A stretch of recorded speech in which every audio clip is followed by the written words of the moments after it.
Soccer is originally an English word and is used in multiple countries outside of the US. So it's a bit weird that some people, maybe especially the English, get so angry with it and see it as some barbaric Americanism. If I could obliterate any words, it would be soccer.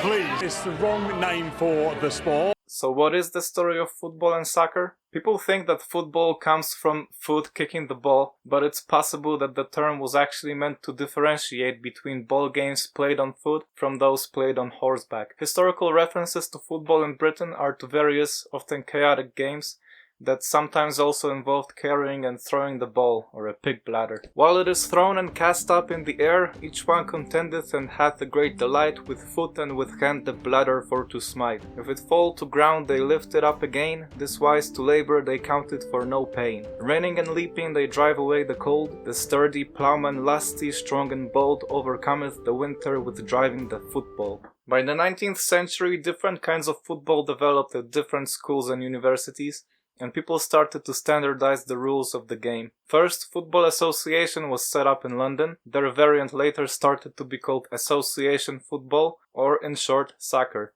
A variant that had more use for hands became associated with rugby school, leading to the formation of Rugby Football Union. It seems in England the name football stuck to association football, since it became the most popular there, but soccer was used as an uncontroversial synonym throughout the years, apparently almost equally with football in the 60s and 70s. People seem to have forgotten that. It was before the increasing popularity of soccer in the US and the word's negative American connotation. Here's some soccer biographies published in the UK around that time. George Best, soccer superstar. Matt Busby, soccer at the top, my life in football. Striking for soccer, Jimmy Hill. John Charles, king of soccer. Football and soccer are among the best known examples of differences between British and American English, but in fact soccer and its variations are used in multiple countries like Canada, Ireland, South Africa and several Asian countries, sometimes alongside football. New Zealand and Australia seem to be switching from soccer to football, yet the Australian national team is still nicknamed Socceroos.